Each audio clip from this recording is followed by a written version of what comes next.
Je répète que je n'ai pas eu d'autres informations sur les deux événements qu'on va reprendre, j'espère, qui se sont passés à Betaram à cette époque. Je n'ai pas eu d'autres informations que celles qui étaient dans la presse. Je n'ai pas eu d'autres informations. Et je vous en apporterai la preuve. Bonjour et bienvenue sur LCP pour un nouvel épisode des Grands Débats. On va revenir sur une audition événement. Nous sommes le 14 mai 2025 à l'Assemblée nationale. François Bayrou est convoqué devant la commission d'enquête Betaram. Betaram, c'est cet établissement catholique des Pyrénées où pendant des décennies, des enfants ont subi des violences physiques et sexuelles et des cas de maltraitance. Que savait François Bayrou de ces faits très graves? Eh bien, à l'époque, il était président du Conseil général, puis ministre de l'Éducation nationale. Betaram, il connaît bien, il y a scolariser certains de ses enfants. Devant la commission d'enquête, il livre sa vérité. De ces faits d'il y a 30 ans, je n'ai lorsque les échos sont apparus, quelques semaines après ma nomination comme Premier ministre, je n'ai aucun souvenir à cette époque, aucun document, et personne d'ailleurs ne les a conservés. Il a fallu des mois et de rares concours de circonstances pour que les documents et les preuves réapparaissent. Alors la question c'était comment se faire entendre et comment apporter des preuves, et c'est pourquoi cette rencontre est très importante à mes yeux, parce que ceux qui sont entendus le sont sous serment. Ce qui donne de la force et de la solennité aux affirmations et aux preuves qui doivent être présentées. Et c'est ce que je suis venu faire ici. Et donc, je veux simplement rappeler, vous avez dit que c'était comme parents d'élèves, je veux rappeler les dates pour indiquer quelle est la distance dans le temps. Notre fille aînée est entrée à Betaram en première en 1987, il y a presque 40 ans. Et notre dernier fils a quitté cet établissement en 2002, il y a presque un quart de siècle. Voilà exactement mon lien avec Betaram. Mon lien avec Betaram, et la raison pour laquelle je suis là, c'est parce que j'étais parent d'élève il y a 40 ans à Betaram. Vous dites non, permettez-moi d'avoir un jugement différent. Et donc, comme il y a eu beaucoup d'échos au cours de cette période. Vous m'avez demandé si j'avais été membre des organes de direction de Betaram. Jamais. Donc vous n'avez pas été dans le conseil d'administration de l'établissement? Je vais vous répondre. Si vous voulez bien qu'on ne s'interrompe pas, c'est une chose aussi importante, et j'imagine que ceux qui viennent devant cette commission composée avec beaucoup de publicité et devant beaucoup de presse ont le droit de s'exprimer. Je ne suis jamais entré comme parent d'élève à Betaram. J'ai été un parent d'élève moins assidu qu'il n'aurait sans doute fallu. Je suis entré à Betaram, paraît-il, d'après ce qui a été publié, pour inaugurer un gymnase. J'ai approché Betaram pour inaugurer le toit de la chapelle qui avait été réparé avec des crédits de l'État, parce que c'est un monument tout à fait exceptionnel. Et j'y suis entré, paraît-il, mais j'en ai pas de souvenir, parce qu'il y a eu une inondation dans les années 90, et donc j'y suis allé à cette époque. Peut-être ma mémoire me trahit-elle, mais pas beaucoup. Et donc voilà exactement la réponse à votre question. Je vous remercie. Donc, comme vous répondez de façon un peu longue, donc si j'ai bien compris, vous avez été désigné membre, mais vous n'avez pas siégé au conseil d'administration de Betaram. Dès les premières minutes de cette audition, la tension est palpable dans cette grande salle Lamartine où François Bayrou est entendu. Les échanges sont particulièrement vifs avec le co-rapporteur de la commission d'enquête, Paul Vannier, député insoumis qui a beaucoup de questions et qui attend des réponses.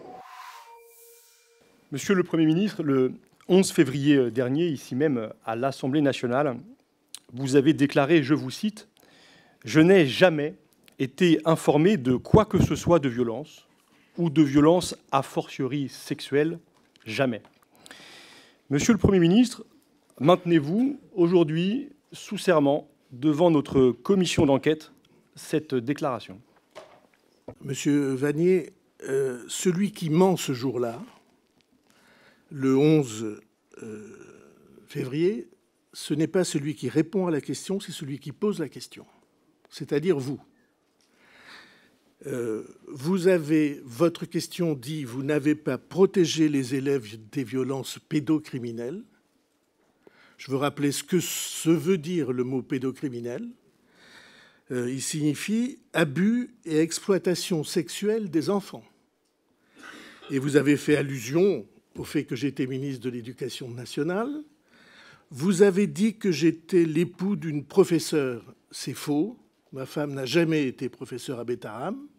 Elle est allée pendant 9 mois, 1 heure par semaine, faire de ce qu'on appelle l'éveil religieux. Jamais elle n'a été professeure à Beta-Haram. C'était le contraire de ce que vous avez annoncé. Vous dites que vous avez été saisi à de nombreuses reprises. C'est faux. Je n'ai pas été saisi. Il y a eu 25 ans de silence absolu et tout ce que je savais, je l'ai su par la presse. Je vais en apporter la démonstration. Et enfin, vous avez choisi l'omerta pendant 30 ans. Ceux qui ont choisi l'omerta, c'est ceux qui savaient et n'ont rien dit. Et donc, je maintiens l'affirmation qui est la mienne. Je n'ai eu pas d'autres informations. Comme ministre de l'Éducation nationale, je vais en parler puisque j'avais demandé un rapport d'inspection, que par la presse, et je n'ai bénéficié d'aucune information privilégiée. Monsieur le Premier ministre, si un jour j'ai à déposer devant une commission d'enquête, je le ferai, je répondrai aux questions qui me sont posées. Vous n'avez pas répondu à ma question, je la repose donc à nouveau. Vous avez déclaré « Je n'ai jamais été informé de quoi que ce soit de violence ou de violence a fortiori sexuelle. Jamais. » Vous l'avez fait devant la représentation nationale. Est-ce que vous maintenez sous serment cette déclaration? Je maintiens que les seules informations que j'ai eues étaient celles qui étaient dans le journal. Je n'en ai pas eu d'autres. Et j'ai les dates précises des articles des journaux. Et je n'ai pas eu d'autres informations, ce que votre question induisait. Votre question disait que j'avais reçu d'autres informations. Et pour moi, je n'ai eu aucune autre information que celle-là. On va y revenir fait par fait, si vous voulez bien. Au-delà... Vous nous dites donc aujourd'hui que vous disposiez des informations qui étaient disponibles dans la presse, ce qui est une affirmation qui est très différente de celle que vous avez assumée le 11 février dernier. Je veux dire que ce jour-là, Monsieur le Premier ministre, vous êtes catégorique. Vous avancez 2 preuves dans votre réponse pour marquer votre affirmation. Vous annoncez ce jour-là porter plainte en diffamation. C'est une réponse très offensive. Avez-vous, Monsieur le Premier ministre, porté cette plainte en diffamation et si oui, contre qui? Non, j'ai hésité. Mon intention était de porter plainte contre les organes de presse qui avaient annoncé que j'avais donné 1 million d'euros à Beta-Haram cette année-là. C'est un article de Mediapart, autant que je me souvienne. C'était faux, j'avais l'intention de porter plainte. Puis je me suis dit que chaque fois que dans ces affaires, on porte plainte en diffamation, on sert ceux qui essaient de porter le scandale. Donc je ne l'ai pas fait. Et l'expérience qui est la mienne, c'est que c'est très rare qu'on se félicite d'avoir porté une plainte en diffamation. Vous nous dites donc aujourd'hui, vous revenez donc aujourd'hui sur vos déclarations du 11 février. Pourtant, ce 11 février, vous disposez déjà depuis plusieurs jours, depuis le 29 janvier. Vous avez évoqué le journal Mediapart. Il vous a adressé le 29 janvier une série de questions qui portent sur l'établissement Beta-Haram. Tout indique donc que vous êtes informé de ces questionnements, que vous êtes préparé à répondre aux questions des députés sur ce sujet. Et vous choisissez donc de nier toute connaissance de votre part de ces faits de violence. Vous revenez aujourd'hui sur cette déclaration. Pourquoi cette attitude dans ce premier moment du 11 février qui consiste à tout nier de votre part? Monsieur Vannier, j'ai écouté beaucoup des séances de cette commission et votre méthode est absolument transparente. La vôtre, personnelle.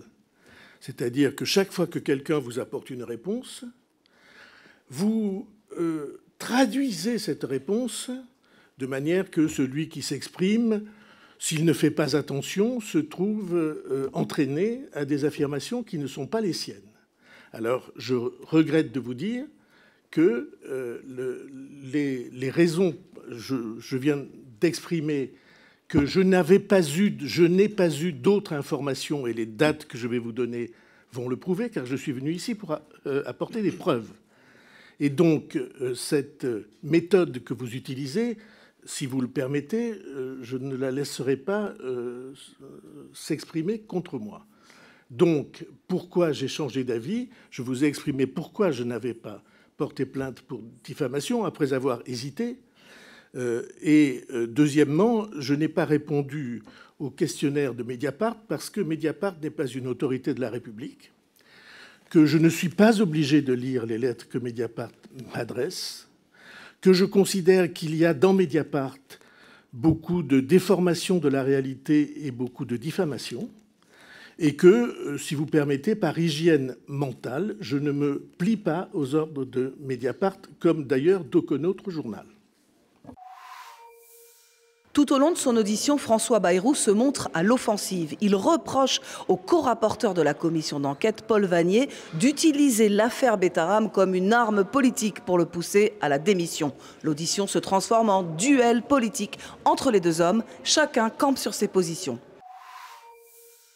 Le 29 janvier, vous recevez une série de questions qui vous sont adressées par ce journal. Vous êtes interrogé à l'Assemblée nationale le 11 février.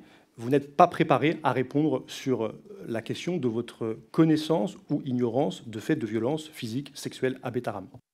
Non, monsieur, je répète, même si vous essayez de déformer la réalité à chaque intervention, je répète que je n'ai pas eu d'autres informations sur les deux événements qu'on va reprendre, j'espère, qui se sont passés à Betaram à cette époque. Je n'ai pas eu d'autres informations que celles qui étaient dans la presse, en dehors de la conversation que j'ai eue avec le juge Mirande, et je vais vous expliquer qui est le juge Mirande. Peut-être vous verrez un peu quelle est la réalité de nos rapports. Je n'ai pas eu d'autres informations. Et je vous en apporterai la preuve. Entre le 11 et le 18 février, vous allez faire varier à 4 reprises votre version concernant votre ignorance ou votre connaissance des faits de violence physique et sexuelle à Betaram. Le 11 février, vous dites « je ne savais rien ». Le 12 février, vous dites « je ne savais rien à cette époque ». Le 15 février, vous dites « j'avais connaissance de violence physique d'une claque. Pour le reste, les sévices sexuels, je n'en avais jamais entendu parler ». Et le 18 février, vous finissez par constater, est-ce que nous avons pu parler avec le juge Christian Mirande de ces accusations de viol qui visent le père Caracal, donc de violence sexuelle? Sans doute oui. Qu'est-ce qui explique qu'en 7 jours, vous faites varier à 4 reprises votre version concernant votre ignorance ou manifestement votre connaissance des faits de violence physique que vous constatez à partir du 15 février et sexuelle le 18 février? Monsieur le député, je regrette, je ne me laisserai pas entraîner par vous. Ma version n'a pas varié. Vous m'interrogez, vous, en montant à la tribune, pour m'accuser d'avoir protégé des pédocriminels. Vous. Je peux vous lire la question si ça vous intéresse. Vous. Dans ma vie, on m'a accusé de beaucoup de choses. Rarement de faits aussi ignominieusement graves. Et vous l'avez fait en insinuant que c'était comme ministre de l'Éducation ou n'ayant pas fait ce qu'il fallait comme ministre de l'Éducation. Je maintiens que comme ministre de l'Éducation nationale, à cette époque, et encore maintenant, je n'ai jamais eu d'autres informations que celles qui étaient parues dans le journal.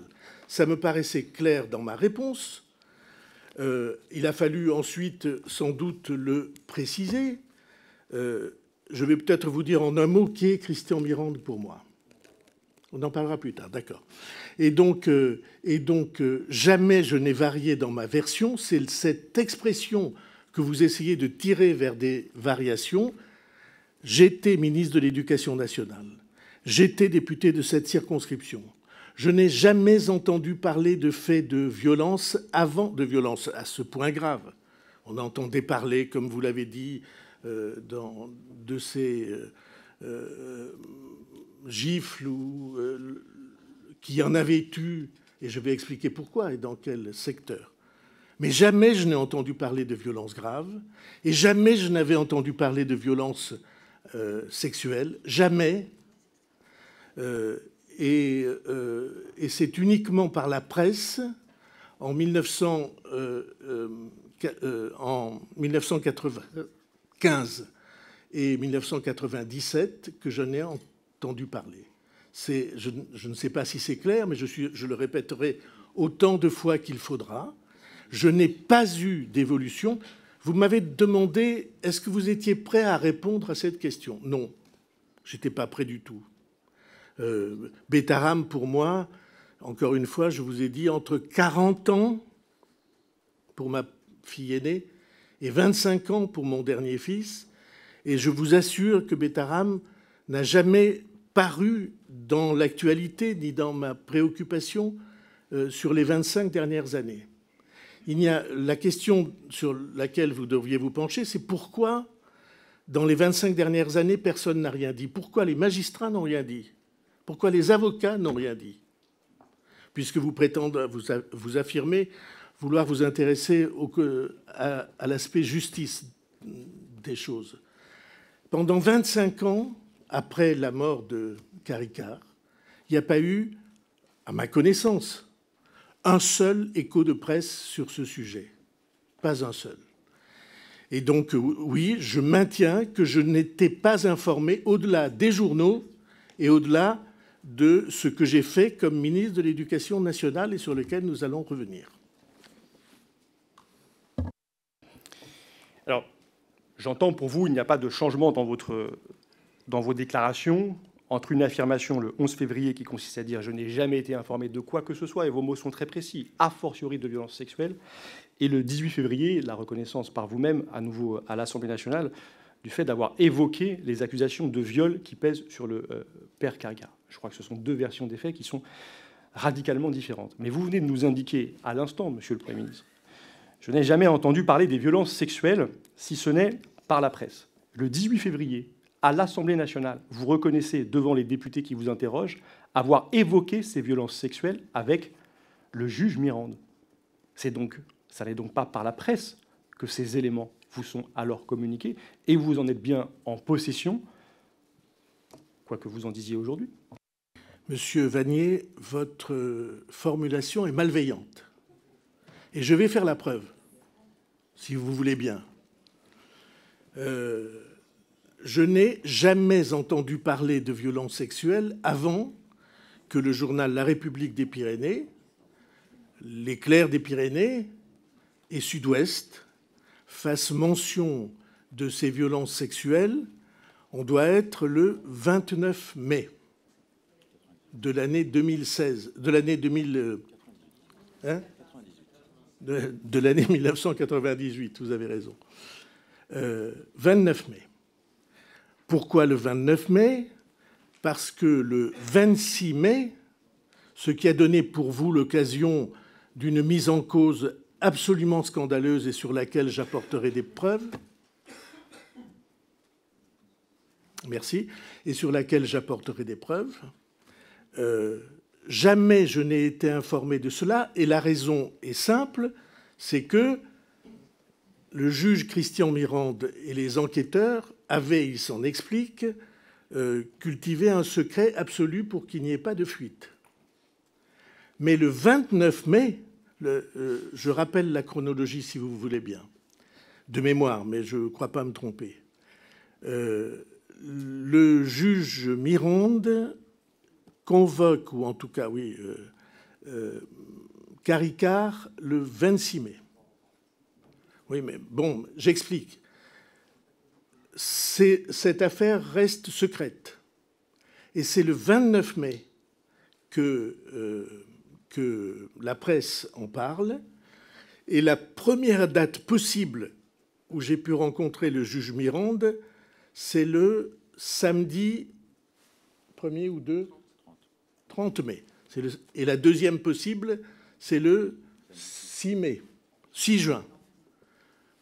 Je répète la chronologie. 26 mai, Caricart est convoqué et mis en détention. 29 mai, la presse en parle.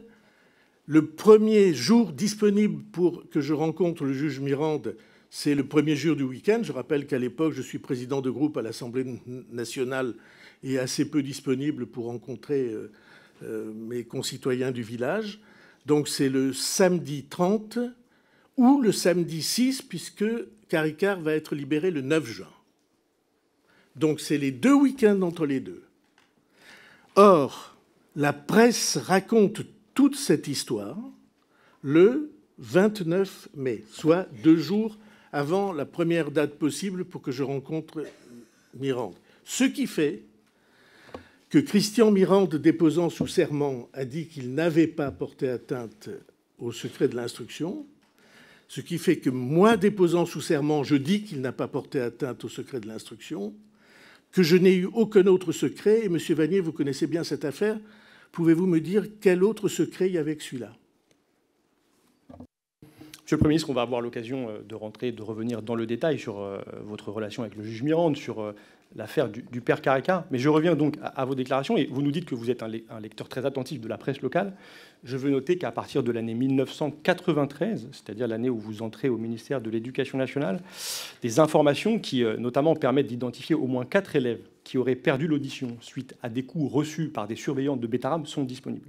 Donc si vous nous dites être informé par la presse, vous l'étiez probablement dès 1993 de ces violences physiques très graves qui ont frappé 4 élèves au moins de Bétarame.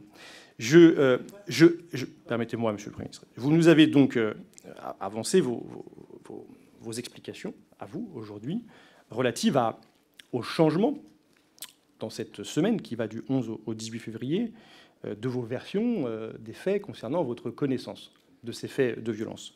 Je veux juste constater avec vous, toujours dans cette chronologie, qu'entre le moment où vous dites le 11 « je ne savais rien » et le 12 où vous indiquez « je ne savais rien à l'époque », que sort la veille du 12 au soir un article de Mediapart qui révèle que vous avez reçu en 2024 le courrier recommandé d'une victime à la mairie de Pau qui vous informe donc des violences.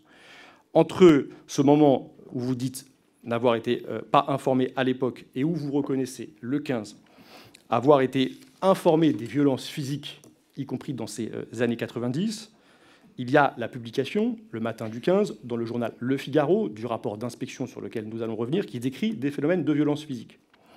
Entre cette journée du 15 et le 18, où vous finissez par admettre que vous avez eu connaissance de violences sexuelles après votre échange avec le juge Christian Mirande, il y a la veille de cette déclaration, toujours dans le journal Mediapart, une interview du juge Mirande qui sort, et dans laquelle le juge indique « Désormais, il dit qu'on s'est rencontré fortuitement dans la rue, c'est faux, il est venu chez moi me parler de cette affaire, l'affaire du juge Caricart. » J'ai donc le sentiment, l'affaire du père Caricart, j'ai donc le sentiment, Monsieur le Premier ministre, que les différentes versions que vous avez apportées eh bien, suivent toujours des révélations de presse et qu'elles visent donc à aligner votre propos sur ce que contient ces révélations de presse. Je vous pose une question donc très directe.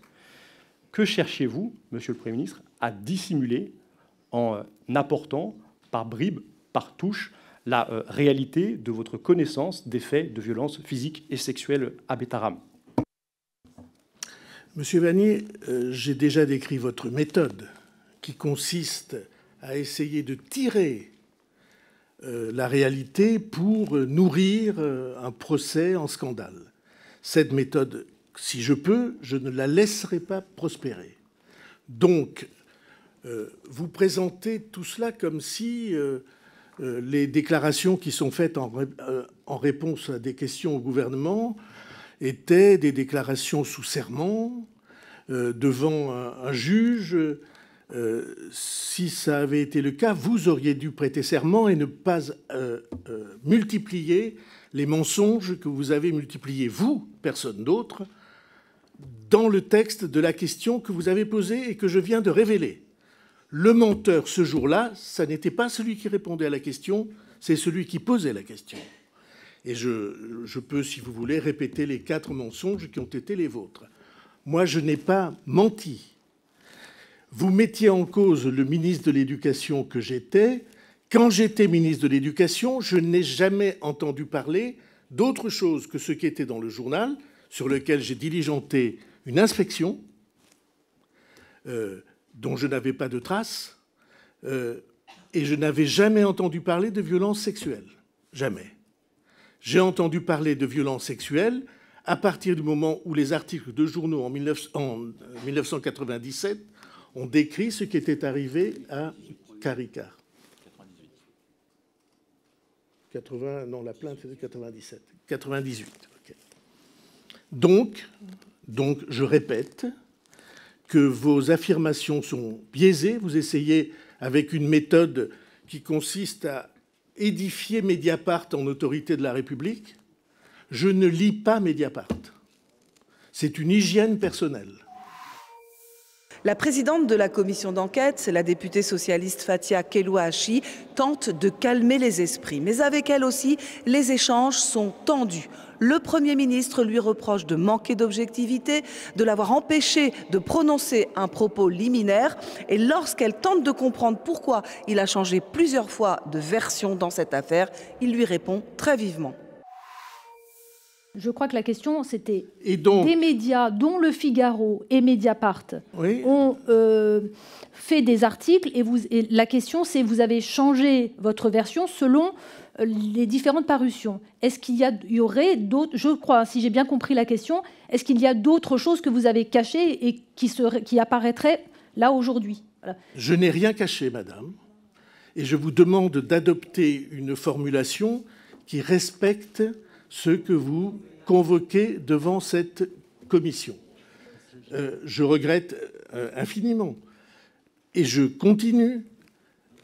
Ça n'est pas la presse qui commande ce que je dis, peut-être vous, mais pas moi. Le Figaro a publié quelque chose qui est extrêmement précieux, que je n'avais pas, sur lequel je n'avais aucun souvenir. Je vais vous expliquer comment les souvenirs me sont revenus. Qui était le rapport d'inspection que j'avais demandé. Et j'affirme que ce rapport d'inspection a été pour moi une bouffée de sérénité parce que j'en avais oublié absolument les termes. Qu'est-ce qui a motivé le fait que je me suis souvenu de ce rapport ? Je vais vous le dire, mais encore une fois, quand une affaire comme ça sort, et que vous n'en avez aucun souvenir, parce que la mémoire de personne ne va jusqu'à 40 années, de manière certaine, eh bien, vous n'avez pas de documents, je n'avais pas de notes. J'ai demandé au ministère de l'Éducation nationale s'ils avaient conservé des documents. On m'a répondu que non, qu'il n'y en avait pas. J'étais donc absolument dépourvu. Je n'avais qu'un fil d'Ariane. Et ce fil d'Ariane, c'était la phrase que le 5 mai, j'avais déclaré, qui a été publiée dans le journal. On inaugurait le toit de la chapelle que j'ai indiqué. Et j'ai répondu, tout ce que le ministère de l'Éducation nationale devait vérifier a été vérifié. Et je me suis donc dit, au fond, il y a sûrement quelque chose. Ce n'est pas une phrase qu'on fait en l'air. Et donc, par chance, ce rapport d'inspection qui n'existait chez personne s'est retrouvé. Il a été publié par Le Figaro. Et ce rapport d'inspection, en effet, on va en parler, donne toutes les garanties et les assurances sur Betaram. Monsieur le Premier ministre, vous nous dites je n'avais pas de souvenir ou j'ai des difficultés à me remémorer des épisodes qui sont en effet éloignés dans le temps. Je peux parfaitement le concevoir. Vous auriez d'ailleurs sans doute pu nous le dire alors que vous étiez interrogé sur cette affaire Betaram, nous dire écoutez, je n'ai pas tous les éléments, je vais peut-être les chercher. Vous avez fait un choix très différent, celui d'affirmer catégoriquement, avec une très grande fermeté, votre ignorance complète de l'ensemble des faits de violence à Betaram. Vous reconnaissez aujourd'hui, finalement, avoir été informé par la presse, nous dites-vous, nous allons y revenir. Je voudrais avancer dans le questionnement, et vous avez évoqué ce rapport d'inspection en 1996, puisque dès lors que vous étiez informé, et vous nous le dites maintenant, se pose la question de savoir ce que vous avez fait de ces informations relatives à des violences physiques, sexuelles, sur des élèves de l'établissement Betaram. Vous avez donc engagé un rapport d'inspection de l'établissement en 1996. Mais je voudrais revenir toujours sur la chronologie, Monsieur le Premier ministre, sur les faits de la chronologie. En décembre 1993, vous êtes déjà ministre de l'Éducation nationale depuis 9 mois, et un surveillant de Betaram est condamné par la justice pour avoir porté un coup sur la tête d'un élève. Dans cette année 93, je l'ai dit tout à l'heure, 4 situations d'enfants frappés par des surveillants de Betaram ayant perdu l'audition sont évoquées par la presse locale. En janvier 1995, Françoise Gulung, enseignante à Betaram, qui a rapporté devant notre commission d'enquête sous serment, vous écrit pour vous alerter sur les violences sur élèves dont elle a été témoin. Le 17 mars 1995, Françoise Gulung, là encore, vous interpelle cette fois directement à l'occasion d'une remise de décoration. Elle déclare sous serment devant notre commission d'enquête, je la cite, « Je me suis dit, c'est le moment ou jamais. Il ne m'a jamais répondu, je tente. Donc je suis allé à lui et je lui ai dit, c'est vraiment grave ce qu'il se passe à Betaram, il faut faire quelque chose. Et il m'a répondu, on exagère. » Monsieur le Premier ministre, pourquoi, dans ces années 90, vous êtes à la tête du ministère de l'Éducation nationale? Pourquoi ne traitez-vous aucune de ces alertes, celles qui sont présentes dans la presse en 93, cette décision judiciaire en décembre 93, ce courrier en janvier 95, cette interpellation directe en mars 95, pourquoi ne traitez-vous aucune de ces alertes avant le mois d'avril 1996, le mois de l'inspection de l'établissement Betaram? Vous voyez, je suis sous serment. C'est la première fois que j'entends parler de ce jugement que vous évoquez d'un surveillant qui a donné un coup sur la tête. Jamais. Oui, mais excusez-moi, j'ai le droit de ne pas lire la presse. Non. Je demande qu'on ait un peu de respect dans cette commission. Je ne pouvais pas ignorer ce qui s'est passé en 1996. Je ne pouvais pas l'ignorer parce qu'il y a eu des articles de presse dans tout le pays. Il n'est pas vrai qu'il y a eu des articles de presse, ou en tout cas je ne les ai jamais vus, sur le jugement que vous évoquez en 1993. Jamais. Moi, je n'ai jamais vu ça. Je vais vous donner la chronologie précise pour voir ce que j'ai fait. La plainte est déposée le 11 décembre 1995 sur 2 faits, une gifle qui a donné lieu à une condamnation et ensuite une punition du Perron qui a été classée sans suite par la justice. C'était dans les journaux le 9 avril 1996. Le 9 ou le 10 avril, je demande une inspection de l'établissement. Le 12 avril, l'inspecteur, dont le nom est Latrubès, se rend à Betaram. Il reçoit une vingtaine de personnes. Le 15 avril, il remet son rapport au recteur. Le 16 avril, semble-t-il, parce que la date n'est pas écrite, le 16 avril, le recteur me transmet ce rapport, dont nous lirons ensemble des passages, si vous voulez bien. Et la lettre du recteur me dit « Je viens de recevoir ce rapport, il est sage, objectif et favorable à l'établissement », le recteur d'académie. Le 4 mai, il y a l'inauguration dont nous allons parler.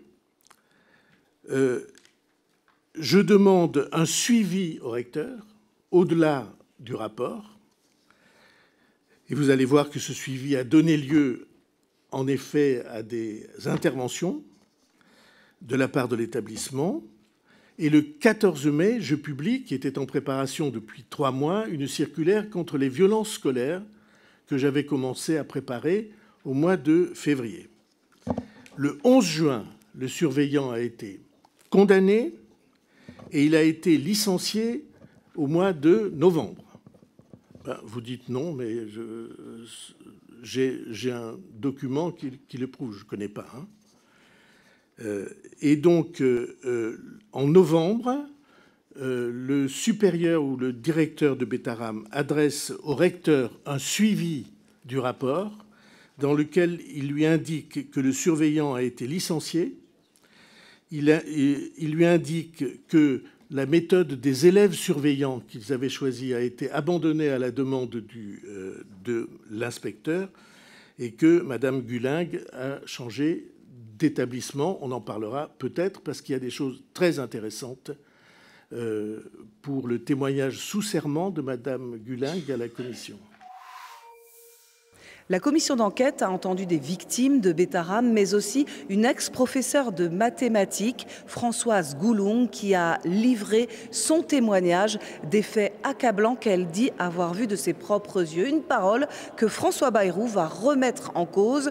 Le Premier ministre va jusqu'à accuser le compte-rendu officiel de l'Assemblée nationale d'avoir mal retranscrit l'audition de Françoise Goulung, qui est considérée comme une lanceuse d'alerte dans les révélations sur Betaram. Madame Gulingue qui dit qu'elle avait alerté ma femme, et devant la commission, elle ne le dit plus. Elle dit que ma femme lui avait dit « Non, non, j'ai écouté attentivement ». Madame Gulingue dit que ma femme lui a dit « Ses enfants, on ne peut rien en faire ». Et devant la commission, elle dit « J'ai l'impression qu'elle n'a pas été attentive ou qu'elle n'a pas partagé mes demandes ». Pas du tout que ma femme lui aurait dit cette phrase insensée qu'on ne peut rien faire de ses enfants. J'ai donc écouté attentivement la déposition de Mme Gulingue, ou en tout cas le témoignage de Mme Gulingue devant vous, sous serment. Et sous serment, voilà les 2 minutes, si vous permettez, que je trouvais d'abord... Alors, je vais être claire, je pense que je préside la commission. On a parlé de projection de 2 documents, mais pas de vidéo d'une personne qui était sous serment. Et donc, je n'accepterai pas que ce document soit soumis à la commission, puisqu'il n'était pas prévu. J'ai l'impression que ça vous embête. Non, ce qui m'embête, c'est que je vous ai demandé à l'avance les documents que vous alliez projeter. Vous m'avez donné une liste. Ce n'était pas dans la liste. Vous m'avez demandé de vous soumettre à l'avance les documents. Et je n'avais aucune envie de vous soumettre les documents. Excusez-moi. Excusez-moi, il se trouve que je n'ai pas eu le sentiment que la commission était totalement objective. Et donc, j'ai le droit d'avoir un sentiment différent. Je vais quand même rappeler les bases. C'est une commission d'enquête. C'est une commission parlementaire. C'est une commission d'enquête. Le but, c'est de contrôler l'État et l'action de l'État. Vous êtes membre du gouvernement. Je pense qu'on est tout à fait dans nos prérogatives. Et je pense que quand on veut projeter un document, il est quand même de bonne loi de prévenir la présidente de la commission. Je vous ai prévenu. Je vous ai demandé le contenu des documents. Vous m'avez donné 2 documents écrits et aucune vidéo. De toute façon, c'est une vidéo qui est consultable sur le site de l'Assemblée. La commission l'a vue puisque les membres de la commission éducation sont membres de la commission d'enquête. Donc je pense qu'il n'y a pas trop de sujet là-dessus. Oui, et c'est pas grave de ne pas la projeter non plus, monsieur Balland. Je ne vois pas de quoi vous avez peur, madame. C'est juste une question de gestion de la commission. Je veux simplement indiquer sous serment que le document que je demande de projeter est essentiel dans cette affaire. Il est essentiel parce qu'il va nous dire quelque chose de tout à fait éminent, important, sur la personne dont vous considérez qu'elle est la lanceuse d'alerte. Alors je voudrais qu'on diffuse, si vous le permettez, 2 minutes. Ah non, certainement pas. Non, on ne va pas voter. On n'est pas en discussion là. Excusez-moi, monsieur Balanant, je ne vous permets pas de m'interrompre, s'il vous plaît. Je peux finir ma parole. Alors, monsieur le Premier ministre, ce document ne me dérange pas, puisque de toute façon, il est consultable. Alors, c'est pas la question. Puisque vous ne voulez pas... Merci. Non, ça ne me dérange pas. Puisque vous ne voulez pas qu'il y ait une projection, oui. Je vais vous lire... Voilà, très bien, parfait. Je vais vous lire cette affaire. Madame Gulingue dit ma carrière s'est achevée dans des conditions particulièrement difficiles. J'avais fait le choix, on est en septembre 1996, de ne pas demander de mutation, préférant assurer mes cours jusqu'au dernier jour. Ce choix que j'assumais pleinement m'a cependant valu l'exclusion du mouvement interne de l'enseignement privé peu après. Cette phrase est une pure et simple déformation de ce qui a été dit, et je m'étonne qu'à l'Assemblée nationale, devant une commission aussi importante, on puisse accepter ou souhaiter une déformation des propos, parce que ce que Mme Dulinghe dit n'est pas du tout ça. Elle dit devant vous, sous serment, qu'elle n'a pas pu participer au mouvement parce qu'elle n'a pas demandé sa mutation et que le mouvement était clos. Je rappelle que vous le traduisez par « cela m'a valu une exclusion du mouvement de l'enseignement privé », comme si c'était une punition ou une sanction sur ce qu'elle a fait. Je continue. Elle a toute une démonstration en disant j'étais rentré chez moi. C'est pour ça que je demandais la projection, parce que le texte n'est pas fidèle à ce qu'elle a dit. Et donc, peut-être vous voulez maintenant qu'on l'accepte ? En fait, ce que vous êtes en train de dire, c'est que le compte-rendu de la commission n'est pas fidèle à... Je l'affirme, sous serment. D'accord. Hein ? Non, mais j'ai pas le script.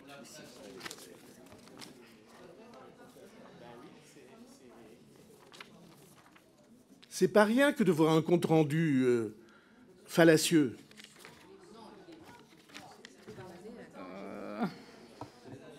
Ben, je mets en cause ceux qui rédigent et ceux qui contrôlent. Normalement, c'est au sein de la commission que le contrôle se fait, non ?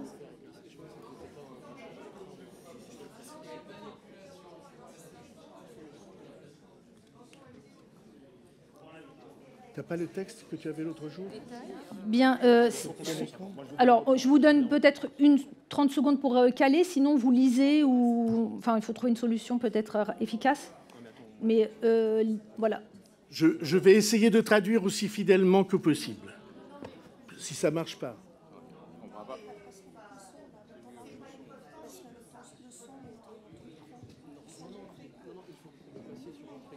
C'est ce que j'ai fait, j'ai bien sélectionné HDMI, donc là je ne comprends pas pourquoi ça ne marche pas. Après, comme ça n'a pas une relation directe avec, enfin, pour moi en tout cas, la mutation de Mme Dulinghe n'a pas une relation directe avec la question. Pour donc, vous, Madame, non, mais je vais montrer que... Je vous en prie, mais on peut la caler pour après, c'est ce que je voulais vous dire. On peut continuer et dès que la vidéo sera prête, on la diffusera. Bon, alors je vais dire de mémoire. Madame Dulinghe dit, vous le vérifierez sur la vidéo, Madame Dulinghe dit « Je n'ai pas participé au mouvement parce qu'il était clos. Je suis rentré chez moi pendant les vacances et je me suis dit que je finirais sans doute par trouver un poste.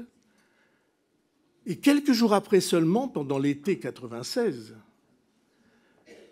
j'ai été appelée. Que voulez-vous, j'ai souvent été choisie dans ma vie, dit-elle, de mémoire. Hein. J'ai été appelé et on m'a proposé, monsieur Vaillant m'a proposé un poste à Saintes. Je suis arrivé à Saintes, je suis allé voir, finalement j'ai décidé de dire oui. Je suis... Tu l'as, non ?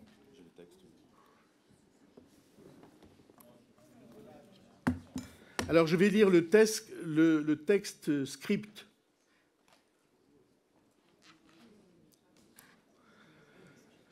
Je pense que vous savez à peu près que ma carrière s'est terminée dans des conditions difficiles à Bétharram. J'ai refusé de demander une mutation, donc j'ai assuré mes cours jusqu'au dernier jour, ce qui fait que le mouvement de l'enseignement privé était clos, puisque je n'avais pas demandé de mutation, ce qui n'est pas du tout le texte de la transcription. Je suis rentré chez moi en me disant qu'il y aura probablement des postes à pourvoir au deuxième mouvement, et là j'aurai quelques chances de pouvoir faire un choix, ce qui ne sera pas gêné, dit-elle. Mais je n'ai pas eu besoin. C'est-à-dire que j'étais peut-être en vacances depuis quelques jours, quand j'ai eu un coup de téléphone de quelqu'un qui s'appelait le père Vaillant. Je dis, elle ajoute, que voulez-vous, j'ai souvent été choisie dans ma vie. De mémoire, vous retrouverez le texte. Le père Vaillant qui m'a dit « Bonjour madame, je sais que vous avez eu beaucoup de soucis à Notre-Dame de Bétharram, mais moi je dirige un établissement à Saintes où tout se passe bien, tout est agréable et j'ai justement besoin d'un professeur de mathématiques. » Alors je lui ai dit « J'ai besoin de réfléchir et de toute façon c'est trop tard, comment ferait-on ?»« Pas de problème, répond-il, je m'en arrangerai. » Donc je suis allé visiter Saintes, voir, et je retourne, je me suis dit, il faut faire quelque chose, j'ai accepté. Alors, la pré-rentrée est arrivée. Vous voulez que je vous raconte, dit-elle, vous voulez que je vous raconte? Elle raconte. Voilà, en général, pardon, c'est très important. Au fil de l'audition, la commission d'enquête soulève quelques contradictions dans les propos de François Bayrou. Le Premier ministre a-t-il menti? A-t-il cherché à protéger l'institution religieuse de Bétharram sous le feu des questions? Celui qui était ministre de l'Éducation nationale à l'époque de certains faits se défend sous serment d'avoir eu connaissance des violences à Bétharram. Pourquoi en 1995, en janvier quand elle vous saisit par écrit, en mars, quand elle vous saisit oralement, à cette époque-là, Madame Gulung n'a pas encore déposé devant notre commission d'enquête. Donc vous n'avez pas connaissance de tout ce que vous nous avez évoqué là, qui sont relatives à des questions de mutation qui me paraissent très éloignées du cœur du sujet. Pourquoi en janvier, en mars, ne vous saisissez-vous pas des alertes que Madame Gulung vous transmet pour engager une série d'actions? Vous êtes à l'époque ministre de l'Éducation nationale, pour veiller à la sécurité des élèves de Bétharram. Monsieur Vannier, je vois bien la stratégie un peu pauvre que vous utilisez. Je vois bien que vous voulez éviter cette question, mais vous ne l'éviterez pas. Il se trouve, moi j'ai autant de temps qu'il faut devant cette commission, et madame, je ne ris pas. Ce qui est en jeu, c'est quelque chose d'absolument essentiel pour moi. Et depuis 4 mois, je suis quotidiennement sali, je suis quotidiennement diffamé, avec des affirmations qui reposent en grande partie sur le témoignage de cette dame, contre laquelle je n'ai rien, je n'ai jamais rencontré, ou si, une fois peut-être, elle est venue me dire bonjour, comme elle le dit dans cette rencontre. Je répète, Madame Gulung ne peut pas connaître Caricart, car Caricart est parti à Rome depuis des années, au moment où elle est recrutée dans l'établissement. La co-rapporteure de la commission d'enquête, Violette Spielbout, a elle aussi des interrogations. Elle pointe notamment un rapport d'inspection académique diligenté en 1996. François Bayrou était alors ministre de l'Éducation nationale. Un rapport express, selon elle, mené en 3 jours seulement par un inspecteur diligenté la veille sur place. Une mission d'inspection générale, c'est plusieurs inspecteurs qui travaillent en équipe, qui sont très expérimentés, qui sont présents plusieurs jours dans l'établissement et qui disposent de moyens d'investigation uniques, comme on l'a vu dans d'autres cas. L'inspection qui a été conduite ici à Bétharram, elle a été, à nos yeux, et dans le document et dans l'échange que nous avons eu lors de l'audition de M. Latrubès, très superficielle, puisqu'elle a été menée par un inspecteur seul, ce qui était totalement unique déjà à l'époque, exceptionnel, ça n'est jamais arrivé d'autre fois. Elle a été dépêchée du jour au lendemain sur place, c'est-à-dire que l'inspecteur a été commandé la veille de son déplacement à Bétharram. Il a dû s'organiser pour se déplacer sur place. Et il n'est resté que quelques heures dans l'établissement avant de rendre des conclusions dans des conditions là aussi tout à fait expresses, puisque ces conclusions ont dû être rendues en 3 jours. Donc ma première question, Monsieur le Premier ministre, ministre, c'est pourquoi ce choix plutôt que de celui d'une inspection générale au regard des violences dont vous aviez entendu parler, de demander au recteur de diligenter une inspection au niveau académique, sachant que lorsque vous étiez ministre de l'Éducation nationale, entre 93 et 97, vous avez commandé 38 enquêtes inspection générale, enquête administrative, c'est les deux mots, au niveau national, sur des établissements uniquement publics. Donc 38 sur le public, aucune sur le privé au niveau national, et celle-ci pour Bétharram, qui était au niveau local, on va dire, commandée à votre demande par le recteur. Ça n'était pas au niveau local, c'était au niveau rectoral, parce que les établissements privés relèvent du niveau rectoral. Et vous avez tout à fait dit que les autres inspections que nous avons diligentées étaient au niveau de l'inspection générale. Je n'en ai pas le souvenir, mais c'est vous qui l'affirmez. C'était au niveau rectoral. Et il y a eu très très peu d'inspections, y compris depuis 25 ans, dans l'enseignement privé. J'ai parlé avec Elisabeth Borne, parce que pendant 25 ou 30 ans, m'a-t-elle dit,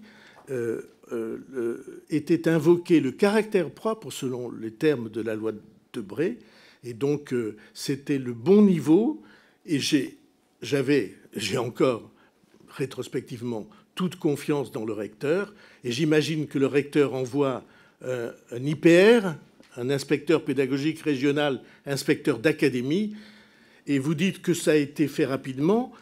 Il a entendu 20 personnes, 19 peut-être, entre 9h30 et 18h à Bétharram. Il y a la liste que je peux vous fournir. Il a entendu le père Landel, il a entendu le surveillant qui sera licencié après, il a entendu des élèves de première et de terminale, il a entendu des professeurs au lycée, plusieurs, il a entendu le président de l'appel pendant le repas, il a entendu des professeurs au collège, il a entendu un surveillant, il a entendu 3 délégués de la classe de 3e, il a entendu les délégués de seconde, il a entendu l'aumônier, il a entendu le directeur. Franchement, si on considère que c'est traité par-dessus la jambe, je trouve, moi, que c'est une vraie vérification.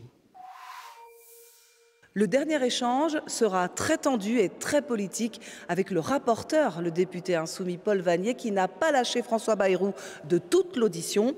Il veut maintenant savoir si le Premier ministre est au courant des signalements actuels sur Bétharram. Questions et réponses au vitriol. Une mission d'inspection académique a été diligentée dans l'établissement Beau-Rameau, anciennement Bétharram. Et cette mission a rendu son rapport le 4 avril 2025. Ce rapport est accablant. Il identifie, je le cite, une rupture dans le circuit de signalement et confirme que les informations sensibles circulent en interne sans être systématiquement remontées aux autorités compétentes. Il indique un non-respect de tous les volumes horaires au regard des textes ministériels. Il relève que les enseignements relatifs aux valeurs de la République sont peu développés, voire absents. Il pointe des atteintes à la liberté de conscience et l'interdiction faite aux élèves en toutes circonstances d'aller aux toilettes pendant les cours. Ces conclusions accablantes, Monsieur le Premier ministre, qui révèlent le caractère persistant de certaines violences faites aux enfants dans cet établissement, ont été rendues il y a maintenant près de 6 semaines. Avez-vous pris, Monsieur le Premier ministre, des mesures suite à leur publication ? Je n'ai pas à prendre des mesures, c'est la responsabilité du ministère de l'Éducation nationale. Alors vous êtes bien sûr le chef du gouvernement et vous pouvez demander à la ministre de l'Éducation nationale d'agir. Vous avez par ailleurs le pouvoir, vous aviez le pouvoir, dès les dernières révélations de presse, celles qui ont débuté au mois de février 2025, de déclencher une mission de l'inspection générale et non une mission académique. Nous avons eu ce débat tout à l'heure. Pourquoi ne pas l'avoir fait? Et je reviens aux prérogatives qui sont les vôtres aujourd'hui. Vous êtes en situation de pouvoir demander au préfet, qui dispose d'un certain nombre de prérogatives face à des situations comme celle-ci, d'engager une série de mesures. Allez-vous saisir le préfet des Pyrénées-Atlantiques? L'avez-vous fait? Je répète, c'est la responsabilité du ministère de l'Éducation nationale. Et je n'ai pas l'habitude d'amputer les ministres de mon gouvernement, a fortiori la ministre d'État numéro 2 du gouvernement, de ses responsabilités. C'est assez étonnant de vous entendre aujourd'hui encore, en 2025, sur cette question, sur ces phénomènes de violence qui sont décrits, sur des dysfonctionnements dans les procédures de signalement des violences, assumer une très grande distance face à ce sujet dans cet établissement dont on sait aujourd'hui qu'il cristallise un certain nombre de questionnements en matière de réaction des autorités politiques face à la situation d'enfants qui sont manifestement dont la sécurité peut être en cause. Je comprends que vous vous sentiez mal, parce que c'est toute votre stratégie qui, ce soir, toute cette fin d'après-midi, s'est effondrée parce que des preuves ont été apportées. Alors je comprends que ça ne soit pas agréable, surtout après avoir, pendant des semaines et des semaines, conduit de manière incroyablement agressive et insultante